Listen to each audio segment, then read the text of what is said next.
The Great Goose Race story. In the bustling town of Featherfield, there lived a man named Mr. Wiggins, who was known for his peculiar fascination with geese. He loved everything about them. Their waddling walk, their honking quacks, and especially their fluffy feathers. He had a small farm on the edge of town where he kept a flock of geese, each with a name and personality of its own. One sunny morning, Mr. Wiggins woke up with an idea that would put Featherfield on the map. He decided to host the town's first ever Great Goose Race.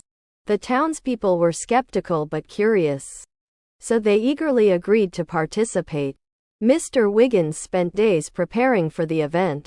He set up a track with tiny hurdles, a water splash zone, and even a tunnel made of hay bales. The geese, oblivious to the upcoming chaos, continued their usual routine of eating, honking, and napping.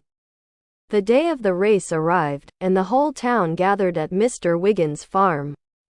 Bets were placed, and everyone was excited to see which goose would win.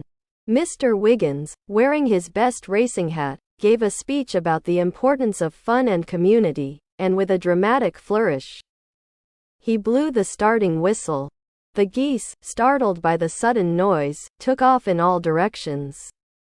Honk, the leader of the flock, ran straight towards the audience, causing a wave of laughter and mild panic. Quackles, the most competitive goose, tried to jump the first hurdle but ended up tumbling over it instead. Fluffernutter, the fluffiest goose, got distracted by a butterfly and decided to chase it instead of running the race. The townspeople were in hysterics, cheering and laughing as the geese caused mayhem on the track. Mrs. Plum, the town baker, nearly fell off her chair from laughing so hard when Gander, the smallest goose, got stuck in the hay tunnel and had to be pushed out by Mr. Wiggins. Amidst the chaos, one goose was surprisingly focused. Beaky, known for his curiosity, figured out that following the track would lead him to the finish line where a pile of corn awaited.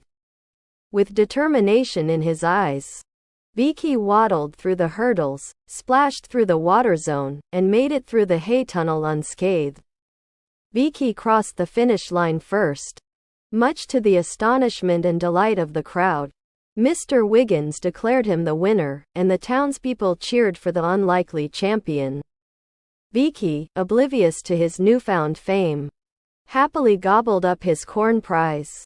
The Great Goose Race was a resounding success, and Featherfield had never been more lively.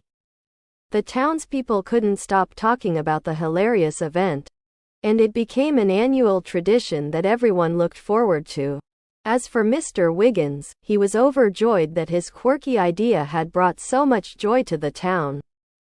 He continued to take care of his beloved geese, already planning next year's race and the new surprises it would bring.